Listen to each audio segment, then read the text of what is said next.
हर शादी सिर्फ दो लोगों का रिश्ता नहीं होती। कभी कभी ये एक जंग होती है, ईगो, सोच और जिद की। और इस कहानी में ये जंग शुरू हो चुकी है। डॉक्टर सानिया जो अपने फैसले खुद करती है, और सलमान जो अपनी दुनिया में जीने का आदी है। और तीसरी तरफ डॉक्टर शहनवाज जो हर चीज को कंट्रोल करने के आदी रखते हैं। शादी हो चुकी है, लेकिन कहानी अभी शुरू हुई है। उस दिन हॉस्पिटल में जब सानिया ने अपनी बहन सुमेरा को बचाने के लिए अपने ही कजन को थप्पड़ मारा, उस पल को शहनवाज ने देखा और वहीं से उनके जहन में एक डर पैदा हो गया।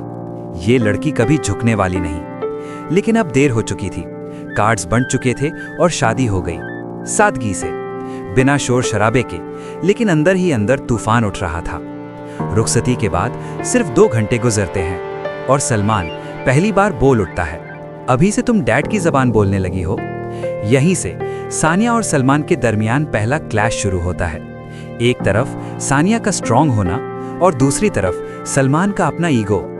लेकिन असली आग तब भड़कती है जब शहनवाज सलमान के सामने सानिया की तारीफ करते हैं। वो एक स्पेशलिस्ट हार्ट सर्जन है। ये सुनकर सलमान के अंदर की जलन और बढ़ जाती है। घर आते ही जब वो देखता है कि सानिया अपना मेडिकल काम कर रही है और उसका हॉस्पिटल का सामान भी कमरे में है, तो वो गुस्से में कहता है, ये घर है, हॉस्पिटल नहीं। लेकिन सानिया झुकने वालों में से नहीं। फिर आप अपना कमरा चेंज कर लें या मेरा। ये सिर्फ अल्फाज नहीं थे, ये एक ऐलान था कि अब कोई झुकने वाला नहीं। और शहनवाज जो समझ रहे थे कि ये उनकी चॉइस है, अब धीरे धीरे समझने लगते हैं, ये लड़की सिर्फ मेरी नहीं बल्कि मेरी सबसे बड़ी चैलेंज बनने वाली है। घर के अंदर अब हर रोज एक नया क्लैश होगा।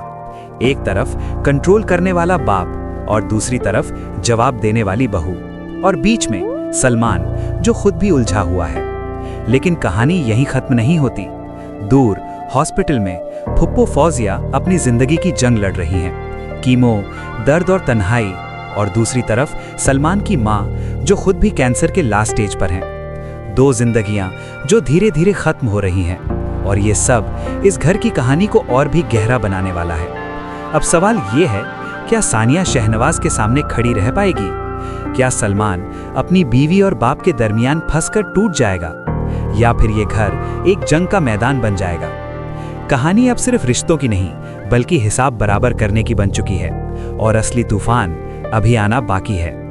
अगर आपको ऐसी ही इंटेंस और सस्पेंस से भरी कहानियां पसंद हैं, तो अभी चैनल को सब्सक्राइब करें, वीडियो को लाइक करें और बेल आइकन जरूर दबाएं, क्योंकि अगला एपिसोड सब कुछ बदलने वाला है।